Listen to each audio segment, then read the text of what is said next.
Those who have crossed with direct eyes to death's other kingdom remember us, if at all, not as lost, violent souls, but only as the hollow men, the stuffed men. Those who have crossed with direct eyes to death's other kingdom,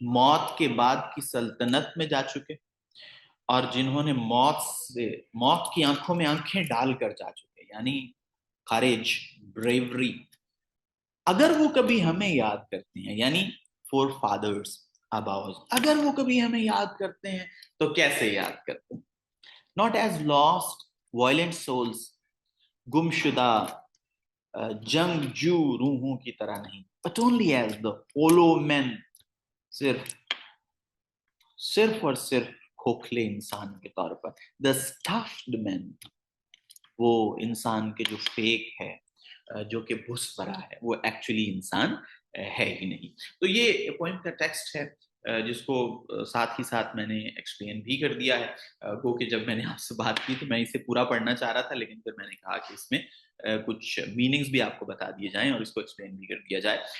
اگر ہم اس میں ایک نظر دوڑائیں اس text پر، اور ہم کوشش کریں کہ اس میں ہم ڈیوائسز ڈھونڈیں، تو ہمیں اس میں میٹافر بھی ملتا ہے. مثال کے طور پر اسٹاف مین جو ہے وہ اس دور کے انسان کے لیے ایک میٹافر، ایک استعارے کے طور پر استعمال ہوتا ہے.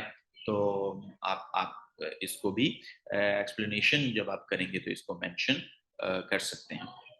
اب ہم اگین اسے تھوڑا پڑھتے ہیں اور اسے ایکسپلین کرنے کی کوشش کرتے ہیں. We are the hollow men, we are the stuffed men leaning together, headpiece filled with straw, Alice. Our dried voices, when we whisper together, are quiet and meaningless as wind in dry grass or rat's feet over broken glass in our dry cellar. یعنی اس کو ہم ایک حصہ تصور کر لیتے ہیں. تو بہت ہی واضح چیز ہے، میں نے آپ کو ترجمہ کر کے بھی بتا دیا کہ ٹی ایس ایلیٹ جو ہیں وہ اس دور کے انسان کے بارے میں گفتگو کر رہے ہیں کہ آج کا جو انسان ہے وہ کھوکھلا ہے، وہ خالی خولی ہے، اس میں وزڈم نہیں ہے، اس میں کیریکٹر نہیں ہے، وہ دوسروں پر ڈیپینڈنٹ ہے، اس کی کوئی اپنی وائس نہیں ہے، وہ اتنا بھی کریجیس نہیں ہے کہ وہ اپنی بات بمانگے دہل کر سکے، بلکہ وہ کیا کرتا ہے؟ وسپر کرتا ہے، وہ سرگوشیاں کرتا ہے، اور اس کی آواز میں کوئی اثر نہیں رہا. اس کی آواز تو ایسے ہی ہے کہ جیسے ٹوٹے ہوئے ویران تہ خانوں میں ٹوٹے ہوئے جو شیشے پڑے ہیں ان پر چوہوں کے چلنے کی آواز. ظاہر ہے اس کی آواز نہیں ہوتی، اس کی کوئی آواز نہیں ہے. اٹ از ورتھ لیس. اور یا پھر جو خشک گھاس ہے اس میں چلنے والی جو ہوا ہے، ویسی ہی آوازیں ہیں. کوئی ورتھ نہیں ہے، کوئی قیمت نہیں ہے، کوئی قدر نہیں ہے. Shape without form, shape without color, paralyzed force, gesture without motion. یعنی آج کا جو انسان ہے اس کی شکل ظاہر ہے مختلف لوگ تو ہیں، لیکن جو ایکچولی انڈیویجویلٹی ہوتی ہے، جو انفرادی ہوتی ہے، وہ ہمیں کہیں نظر نہیں آتی. نہ خد و خال ہیں، ایک بے رنگ سایہ ہے، ایک ڈسیبلڈ فورس ہے، اور اس کے جو انداز ہیں اس میں کوئی موشن نہیں ہے، کوئی حرکت نہیں ہے، کوئی وگر نہیں ہے، کوئی طاقت نہیں. تو یہ ہم کر سکتے ہیں.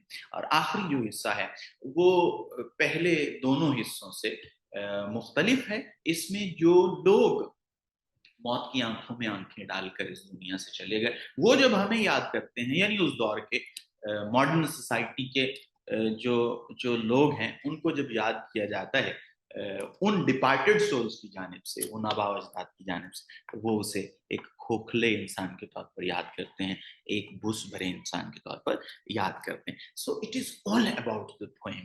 یہ مکمل طور پر اس پوئم کے بارے میں ہم بات کر سکتے ہیں. لیکن اس میں ایک چیز اسٹوڈنٹس بہت اہم ہے جو ہمیں ڈسکس کرنی چاہیے، وہ یہ ہے کہ اگر ہم ٹی ایس ایلیٹ کی اس پوئم کی بات کریں تو یہ عالمی جنگ، پہلی عالمی جنگ کے بعد کا لٹریچر ہے، بعد کی پوئم ہے.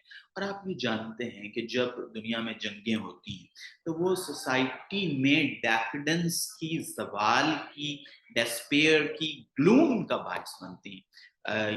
یعنی ہم یہ کہہ سکتے ہیں کہ اس زمانے کا جو ہولو مین ہے، اس زمانے کا جو ورتھ لیس انسان ہے، اس زمانے کا جو بھس بھرا انسان ہے، اس کی اس کیفیت کے ذمہ دار اس دور کے یا اس دور سے کچھ پہلے کے جو حالات ہیں وہ بھی ہیں. اور ان میں سب سے بڑا جو فیکٹر ہے وہ پہلی جنگ عظیم ہے.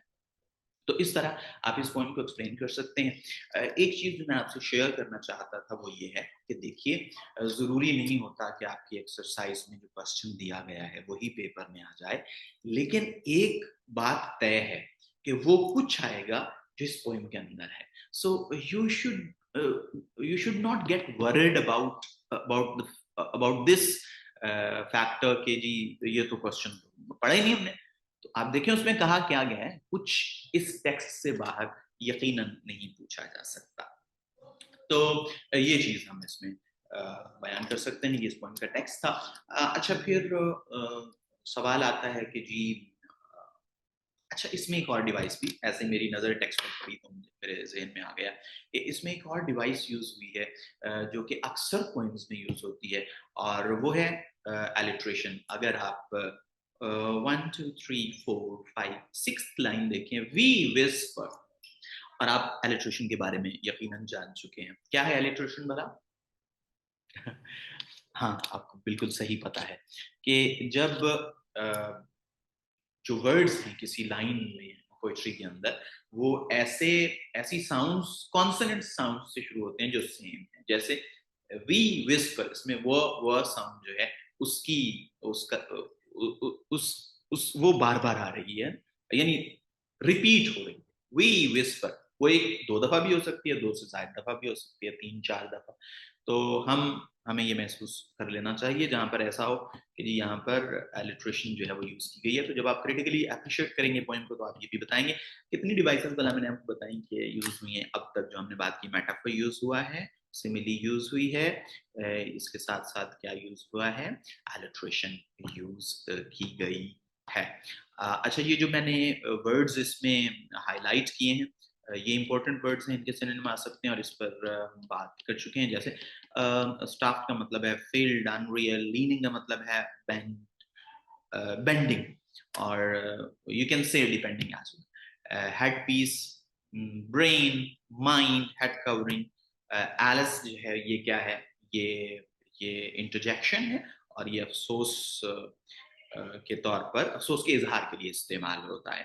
اور یہ وہ شاعر جو انٹینسٹی اس پوئم میں ہے اس کو انکریز کر رہا ہے, یہ یوز آف انٹریکشن, یہ بھی آپ ڈسکس کر سکتے ہیں. سیلر بیسمنٹ کو کہتے ہیں, اور پیرالائز ڈسیبلڈ کو, جیسچر جو ہے وہ موشن کو, ایکشن کو, سگنل کو کہتے ہیں, وائلنٹ کہتے ہیں, بروٹل کو. تو چلیں جی ٹیکسٹ پہ ہم نے اچھی خاصی بات کر لی ہے, اور اب ہم بڑھتے ہیں ایکسرسائز کی جانب. اور آپ یقیناً یہ سوچ رہے ہوں گے کہ جی کانٹیکسٹ تو بتایا ہی نہیں ہے.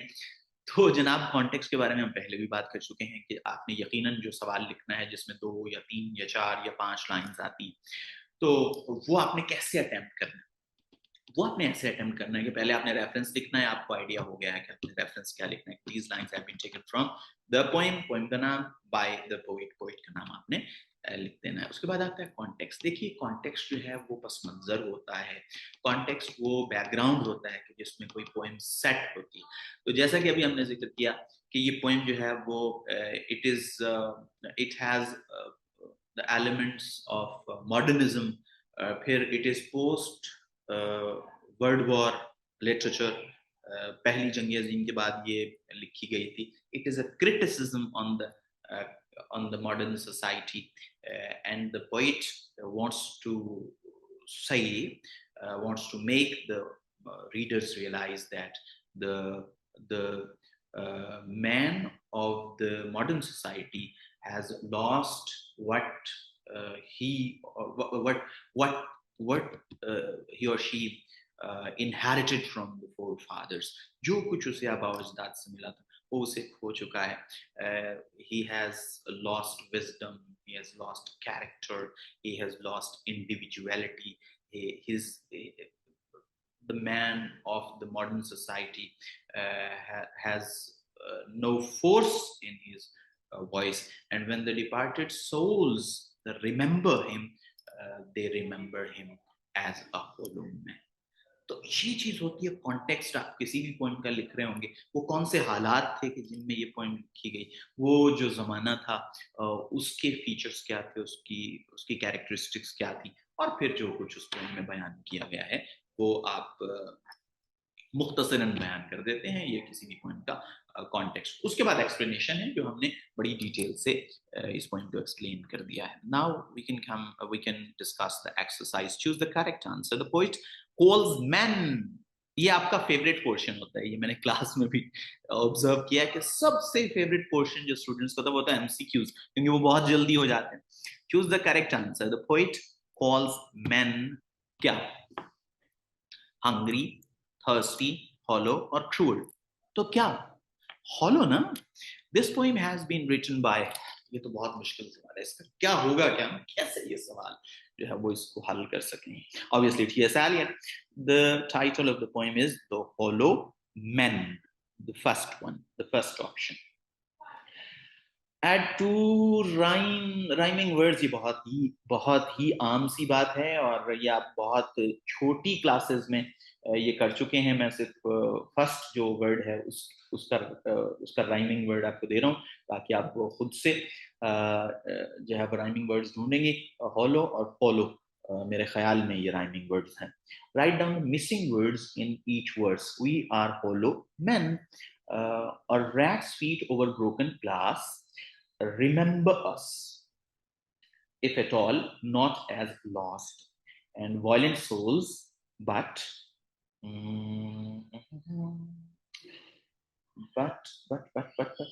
okay, I have to look.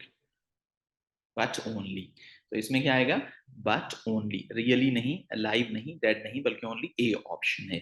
So these are the MCQs. Now we are to move to the question answer. Write a critical note on the poem. تو بہت آسان ہے جی. critical note میں آپ یہ بتائیں گے کہ the poem is replete with the elements of modernism, and T.S. Eliot is considered synonymous of modernism. یعنی modernism کا دوسرا نام T.S. Eliot ہے. Moreover, the poem has also the features which are there in each and every piece of literature which is written after a war. تو ظاہر ہے پہلی جنگ عظیم ہے, اس کے بعد یہ لکھی گئی ہے پوئم, تو ظاہر ہے اس کا ایلیمنٹ بھی اس میں موجود ہے. پھر ہم اس میں بتائیں گے کہ the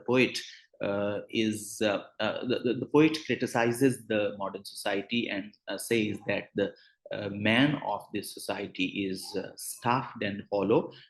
It has no individuality, character, wisdom which he inherited from the forefathers. His voices are hollow, and they have no vigor and force. اس کے بعد ہم کچھ ڈیوائسز جو ہیں اس کو ڈسکس کریں گے. ہم یہ کہیں گے کہ the poet has used alliteration, metaphor, simile in these simile in the poem, and also he has used contrasting ideas. He has combined the contrasting ideas کہ جب وہ کہتا ہے کہ gesture without motion, paralyzed force, اور اس کے ساتھ ساتھ shape with no form. تو he combines the contrasting ideas, and because of that he wants to increase the impact of the idea which he wants to present. Then اس میں ہم ایک اور چیز بھی ڈسکس کریں گے کہ there is free verse and there is no particular rhyming scheme in this poem. اور ہم اس میں یہ بھی حوالہ دے سکتے ہیں کہ چونکہ کوئی particular rhyming scheme, rhyming plan follow نہیں کیا گیا ہے, تو یہ جو شاعر ہے وہ اس دور کی اس دور کی جو حالت ہے اور اس دور کے انسان کی جو حالت ہے اس کو مد نظر رکھتے ہوئے, چونکہ سوسائٹی میں بریک ڈاؤن ہے, اس لیے شاعر نے جو پوئٹری کے جو نارمز تھے ان سے بھی بریک ڈاؤن کو اپنا دیا ہے. تو in this way you can write the critical note. Urdu میں اگر ہم بات کریں تو ہم یہ کہہ سکتے ہیں کہ یہ جو نظم ہے اس میں ماڈرنزم کے جو عناصر ہیں وہ پائے جاتے ہیں. یہ اس نظم میں وہ سب کچھ ہے کہ جو جنگ کے بعد لکھے جانے والے ادب میں ہوتا ہے. شاعر یہ کہنا چاہ رہا ہے کہ جو ماڈرن سوسائٹی ہے اس کا انسان ایک ہولو انسان ہے, ایک بس بھرا انسان ہے, اس کی آواز میں کوئی طاقت نہیں ہے, وہ اتنا بھی اثر نہیں رکھتا اور اتنا بھی کریج نہیں رکھتا, حوصلہ نہیں رکھتا کہ وہ اپنی بات کو ببانگ دوہل کہہ سکے. وہ چلتے پھرتے انسان تو ہیں لیکن ان کے درمیان انفرادیت ختم ہو گئی ہے. ان کی شیپ تو ہے, ان کی شکلیں تو ہیں لیکن خد و خال نہیں ہیں, اور وہ بے رنگ سایوں کی طرح زندگی گزار رہے ہیں. اس کے ساتھ ساتھ ہم یہ بتائیں گے کہ شاعر نے اس میں میٹافرز یوز کیے ہیں, سیملیز یوز کی ہیں, اس میں ایلیٹریشن یوز کی ہے, اور اس میں ایسے آئیڈیاز پیش کیے ہیں کہ ظاہر ہے شکل ہوتی ہے تو خد و خال بھی ہوتے ہیں, لیکن وہ کہتا ہے کہ شکل ہے لیکن خد و خال نہیں ہے. جب کوئی ایکشن ہوتا ہے تو اس میں موشن تو ہوتی ہے, لیکن وہ کہتا ہے کہ نہیں, جو اس دور کا انسان ہے اس کے جیسچرز میں کوئی موشن نہیں ہے. اور اس پوئم کے اندر کوئی رائمنگ سکیم بھی نہیں ہے, خاص رائمنگ سکیم نہیں ہے, جو کہ ظاہر کرتا ہے کہ جس طرح سوسائٹی ٹوٹی ہوئی ہے اس پوئم کا اسٹرکچر بھی ٹوٹا ہوا ہے. یہ بس سمری آف دا پوئم. میرا خیال ہے اس میں ہم بار بار ڈسکس کر چکے ہیں اس کو, کہ ہم نے جو کچھ پوئم کے اندر بیان کیا گیا ہے اسے مختصراً بیان کر دینا ہے, اور وہ ہم اگین اینڈ اگین ڈسکس کر چکے ہیں, وہی آپ نے بتا دینا ہے. تو اگر ہم اسے بیان کرنا چاہیں ہم یہ کہیں گے کہ ٹی ایس ایلیٹ اس نظم کے اندر اس دور کو, ماڈرن سوسائٹی کو, جدید معاشرے پر تنقید کر رہا ہے, اور وہ یہ بتا رہا ہے کہ آج کا جو انسان ہے وہ کھوکھلا ہے, اس کی آواز میں کوئی طاقت نہیں ہے, اور وہ اس قدر بزدل ہو چکا ہے کہ وہ اپنی آواز ببانگ دوہل نہیں کہہ سکتا. اس کی آواز تو ایسے ہی ہے کہ جیسے ٹوٹے ہوئے شیشوں پر چلنے والے چوہے کے پاؤں سے آواز آئے, یا پھر خشک گھاس میں سے ہوا چل رہی ہو. لہٰذا وہ چلتے پھرتے انسان تو ہیں, وہ باڈیز تو ہیں, لیکن ان کے اندر جو روح ہے وہ نہیں ہے, ان کے اندر جو وزڈم تھی وہ ختم ہو چکی ہے, وہ کیریکٹر جو اس نے اپنے آبا و اجداد سے حاصل کیا تھا وہ ختم ہو چکا ہے. تو میں اردو میں اس وجہ سے زیادہ بتاتا ہوں کیونکہ مجھ سے یہ اکثر شکوہ بھی رہتا ہے اسٹوڈنٹس کا کہ جی آپ انگریزی میں بولتے رہتے ہیں تو پھر اردو میں بھی بتایا کریں. تو حق تو یہی ہے کہ جس زبان میں آپ ادب پڑھ رہے ہیں اسی زبان میں ہی بولا جائے, لیکن آپ کی آسانی کے لیے اسٹوڈنٹس کچھ بھی کیا جا سکتا ہے, بیکاز آپ اہم ہیں, باقی کچھ اہم نہیں ہے. Why does the poet call modern men as hollow men? ہم بار بار اس کو ڈسکس کر چکے ہیں, بہت آسان ہے کہ the poet calls modern men as hollow men because the modern man has lost wisdom, character, courage that he inherited from the forefathers. His voice has no force, and it is just like the voice coming from the dry grass when wind passes, and the voice coming from the legs of a rat, which is uh, which is moving over broken glasses. And it has the modern man has no individuality. It has a shape but no form. It has gestures but with no motion. تو اس طرح آپ یہ بتا سکتے ہیں کہ وہ کون. دیکھیں وہ یہ آپ سے پوچھ رہا ہے کہ شاعر نے کیوں انسان کو کھوکھلا کہا ہے, وہی بتائیں گے نا کہ اس میں وہ وزڈم نہیں رہی, وہ کیریکٹر نہیں رہا, وہ کریج نہیں رہا کہ جو اس نے اپنے آبا و اجداد سے حاصل کیا تھا, اس کی آواز خالی کھولی ہو چکی ہے, اس میں کوئی اثر نہیں رہا. اس سے موت کے ساتھ موت کی آنکھوں میں آنکھیں ڈالنے کا حوصلہ نہیں رہا ہے. What does the poet say in the last stanza of the poem? تو ہم لاسٹ اسٹینزا کے بارے میں اچھی خاصی گفتگو کر چکے ہیں. ویسے میں آپ کو بتا دیتا ہوں کہ لاسٹ اسٹینزا میں جو پوئٹ ہے وہ یہ بتا رہا ہے کہ وہ لوگ, وہ آبا و اجداد کہ موت کی آنکھوں میں آنکھیں ڈال کر